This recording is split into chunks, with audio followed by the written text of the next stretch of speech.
magic and explore the most. Stories full of wonder, fantastical delights. Open your eyes and see the parade come to life. Sansy's parade, Sansy's parade. Join the parade, Sansy's parade, parade. Sansy's parade, Sansy's parade. Join the parade, Sansy's parade. It's dinner time. You stand frozen in the doorway watching an angry ember slowly bobbing in front of you, with a disapproving look. You feel your sins crawling up your spine as you feel like a wife who just got caught cheating by their husband. And he is not happy. Bones shuddering out of nervousness, you inch your way into the room and close the door behind you. Hey, so what's up, Ember? You look a little mad. You nervously sign. He levels you with a glare but says nothing. Come on, I don't speak glare. If I did something wrong, you have to tell me, or I won't know. You plead with him.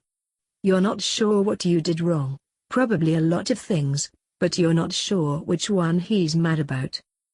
He stares for a moment longer, his glare softening before heaving out a sigh. T.E.W.S. sight. He starts to explain. He pauses looking down at the floor with a confused yet frustrated expression before resuming eye socket contact with you. A. W.H.A.T.Y.U.S.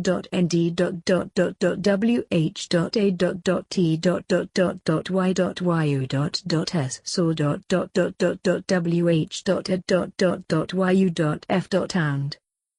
You've never heard him sound like this before. So sad, unsure. Broken. You didn't realize how much it affected him. Visiting the war site was emotional, seeing the ghosts, the fallen. You're sure you're the only one who could see them, but Sun and Ember could feel their presence, especially his mother's. You still remember Ember's tear-stained face as he looked towards you for answers. He seemed so afraid and confused at the moment. Shoulders sagging, you flex your wrist. I. Can't tell them. At least not yet. Ember floats slightly higher due to his surprise. He moves to speak but you cut off. This. Sighing heavily, you run a hand down the front of your face.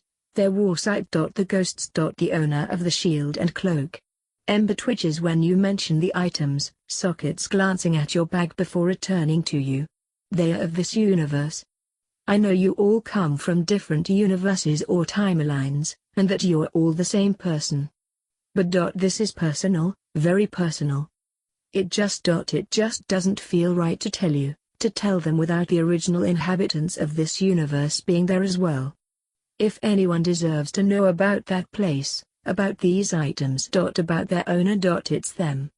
They should know first, not last.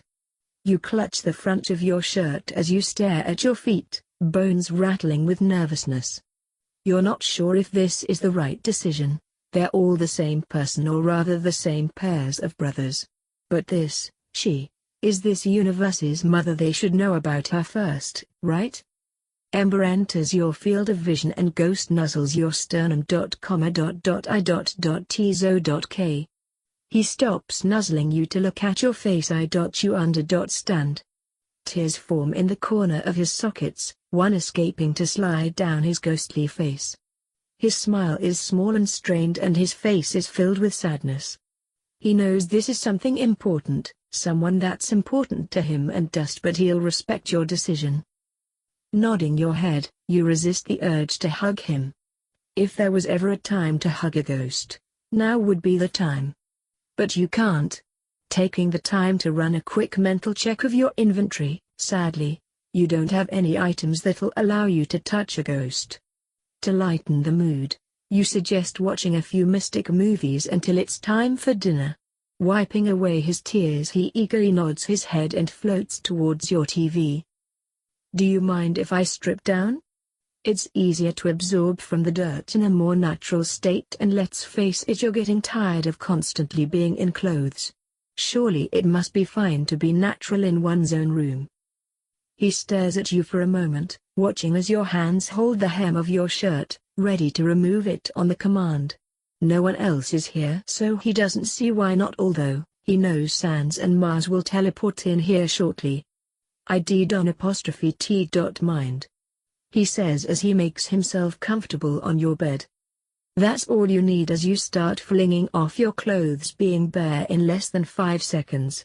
Standing tall and proud in your natural state, you do some stretches before sinking waist deep into the ground.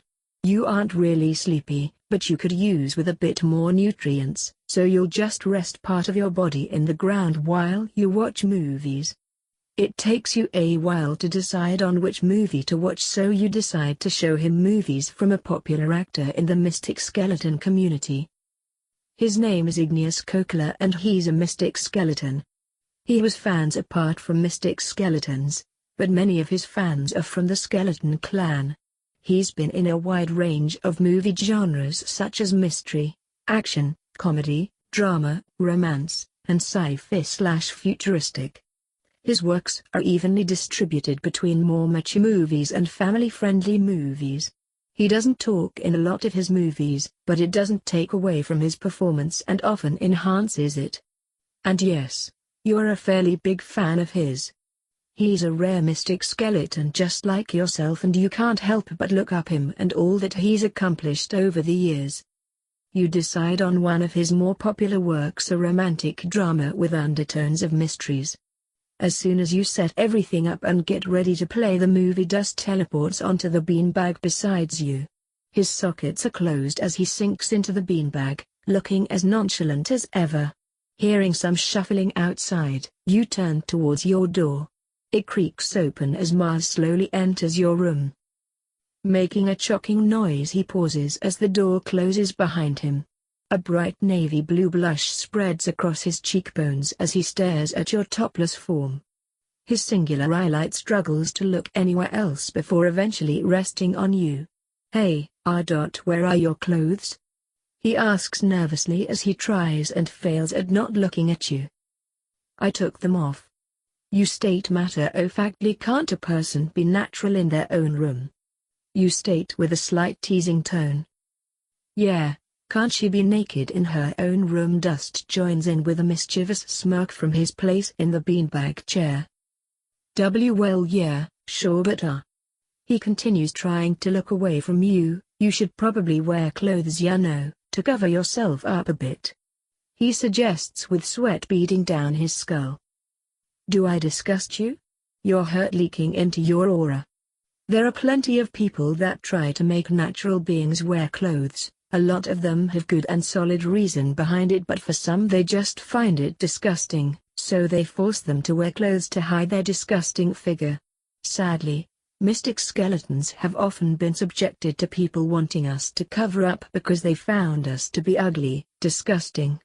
You didn't think these skeletons could be disgusted by your appearance, but maybe they are because you resemble a corpse more so than they do?"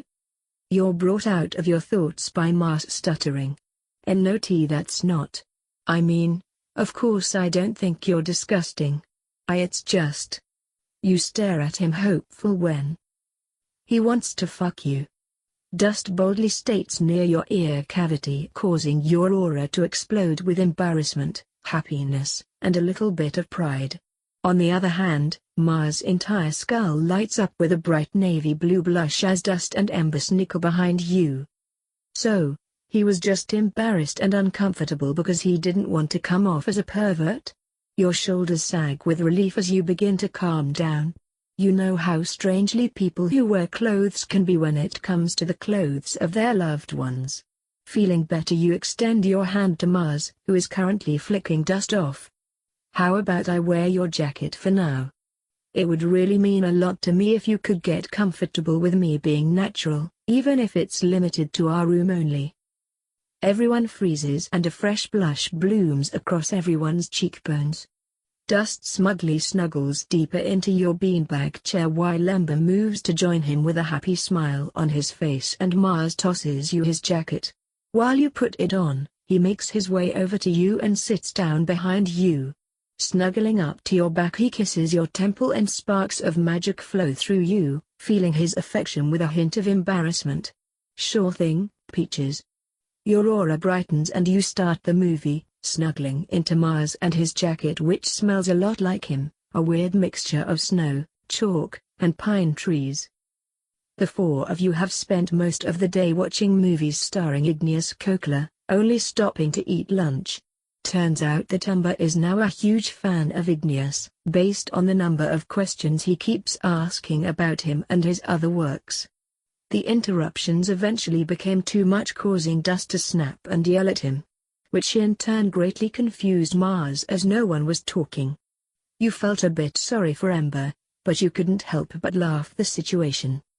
Mars and Dust both enjoyed the movie, agreeing that Jupiter would probably like the actor as well.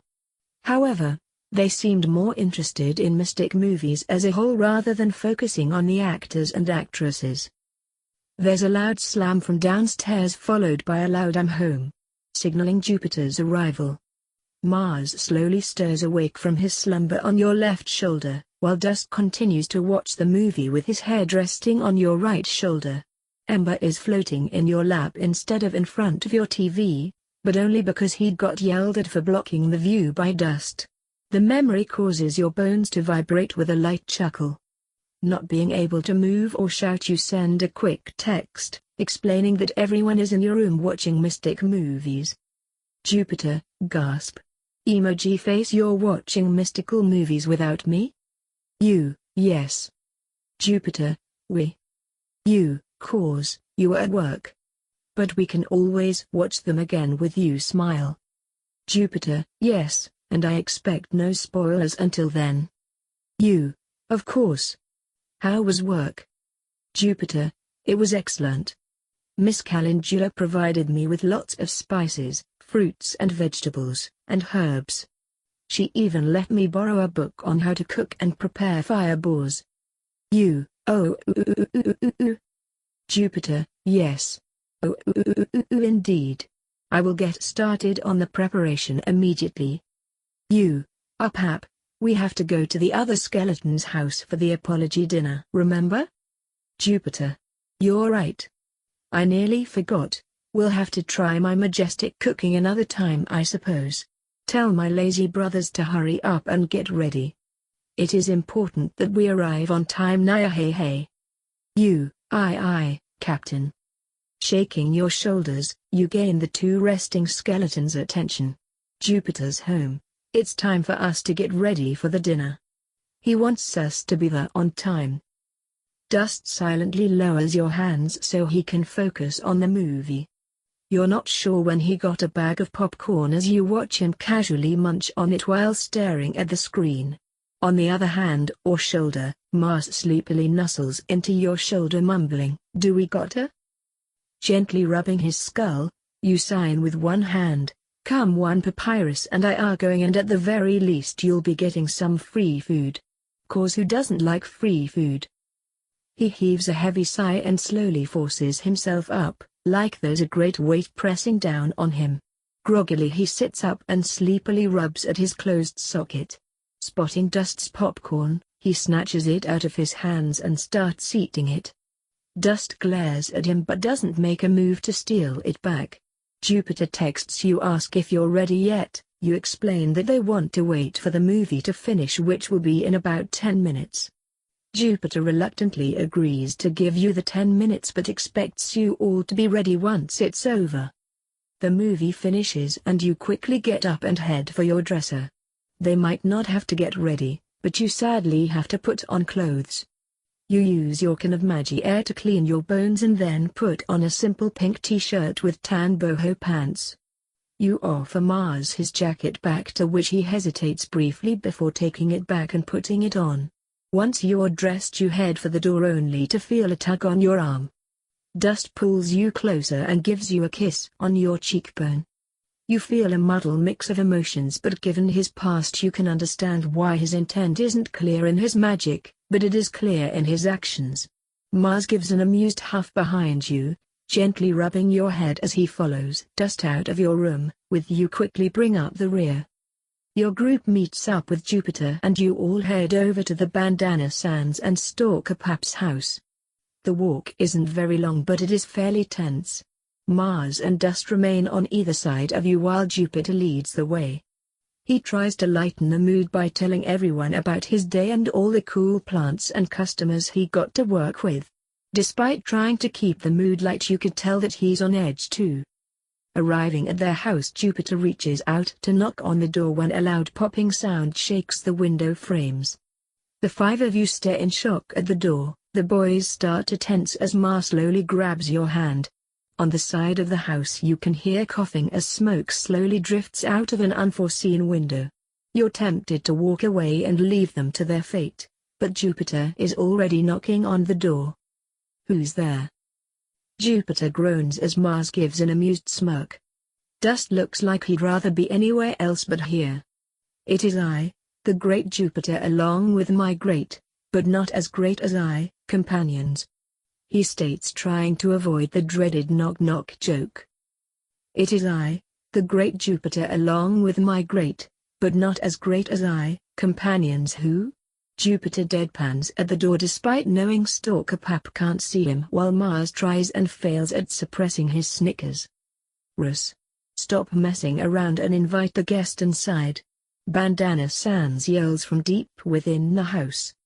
Yes, Lord. Russ finally opens the door and steps aside, allowing everyone access to the smoke-filled house. The house is foggy with smoke, getting denser the near the kitchen.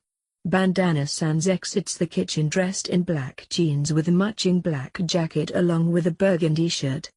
He wore the same bandana, gloves, and boots as the day he met you. Crossing his arms, he looks off to the side. Well, it's about time you showed up, he says with a huff. You should happy we showed up at all, Mars states through gritted teeth. Ignoring Mars, he walks up to you and offers you his hand. My name is Black and this, he gestures to his brother, is my brother Russ. Shaking his hand, you introduce yourself before asking, what happened here? While gesturing to the smoke-filled house.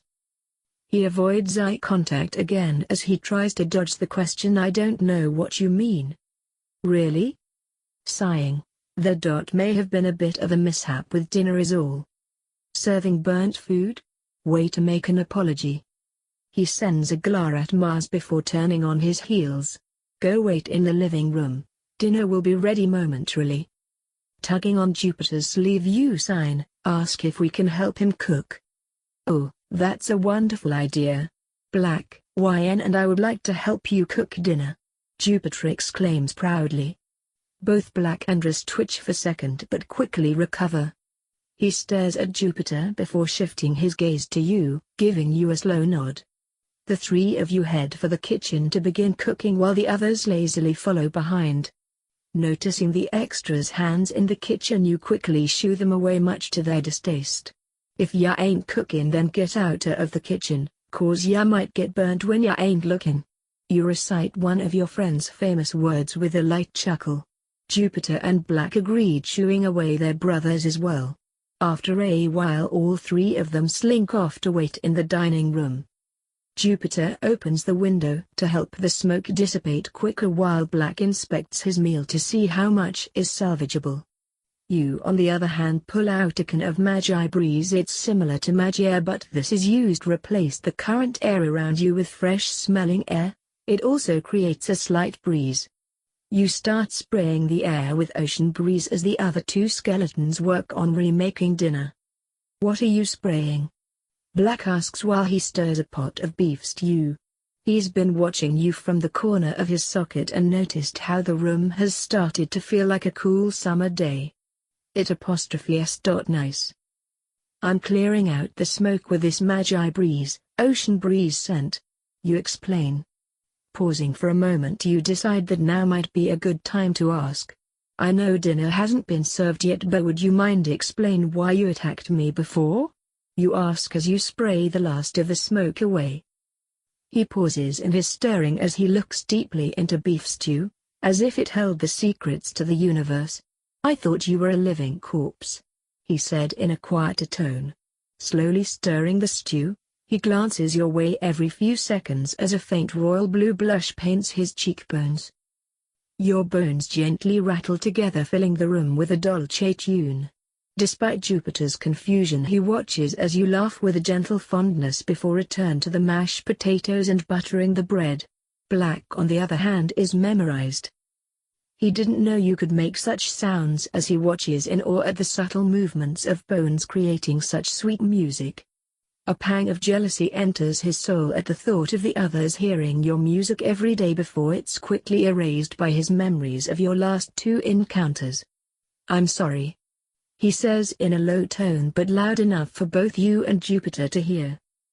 Reining in your laughter, you sign, "I accept your apology, but that doesn't mean that I forgive you." You stated your intentions clearly, knowing that not everyone can pick up on the difference between accepting an apology and forgiving them. He nods in understanding. The fact that you're willing to give him a chance is more than he could ask for. "I still don't know what was so funny," Jupiter speaks up, placing the last of the toast into the toaster oven. "It wasn't. Sorry, it was ... just a bit ridiculous. Admittedly, out of all the people and creatures that have tried to kill you because you're a skeleton, his is the most ridiculous reason. Not to mention he's the only one that looked like he regretted his actions." The kitchen is silent, and you know that they're watching you, hoping you'll expand on what you found funny, but you don't. You know it'll make Jupiter mad and your skellies will get protective of you again, and you definitely don't want that. Black clears his throat. Dinner is ready, either sit down or help serve. He begins plating bowls of soup while pulling the buttery toast out of the toaster oven. Not really seeing anything for you to do, you head to the living room to let everyone know that dinner is ready. Flopping down on dust, you miss as he teleports slightly to the side. Face planting on the couch, you hear the sleepy chuckles of the 3 skeletons. "So, how'd it go in there?" Mars asks. "I like checking you over for any injuries." Straighten yourself on the couch, you sign. "Pretty well, dinner's ready by the way." Dust gets up and heads for the dining room. "Let's get this over with already." Once everyone is seated in the dining room, Black and Jupiter begin serving everyone, even you. Apparently, Jupiter explained to Black that you can't eat, but you do enjoy the smell and presentation of food. Glancing around, your plate definitely looks more professional compared to the others. Complimenting Black on his cooking skills, you keep in mind not to be too familiar or friendly. You have a bad habit of forgiving people too easily after all. The dinner was relatively quiet with some small talk here and there. After everyone was finished eating, Black apologizes to them for neglecting them, but you could tell he didn't really mean it. You're sure everyone did. However, his reason for it was interesting. "It's not like we wanted to be your babysitter. We wouldn't even be having this issue if it wasn't for the Queen," he shouted in frustration, venom leaking into his voice at the mention of the Queen. For the first time tonight he looks tired, like he's silently been carrying a burden he never asked for, and that could very well be true. He reminds you of Zanari, except Black ''S. More emotionally open than he was. It was silent after that as Black left to do the dishes and Jupiter collected the leftover food and dirty dishes. We will bring these issues up at the next family dinner," Jupiter says in a quiet voice. You're not sure what happened, but something in Black's little rant must have resonated with everyone. It feels like they decided to stop being angry at each other and decided to focus their anger on a single target. The Queen. Standing in the doorway connecting the dining room and the kitchen, you don't like how tense and quiet it is. There's obviously something bigger going on here, especially if the Queen is involved. Despite the apology, it doesn't feel like anything has been resolved, and it feels worse than when you arrived. Looking around the room, from skeleton to skeleton, you come to a decision. They have been trapped in this forest with variation of themselves for far too long. If I'm tired of it, then I know they're tired of it. So, let's go to the beach. I'm glad you enjoyed that video/gameplay. Just remember to hit that like button, subscribe to the channel, and leave a comment down below. Until next time, goodbye!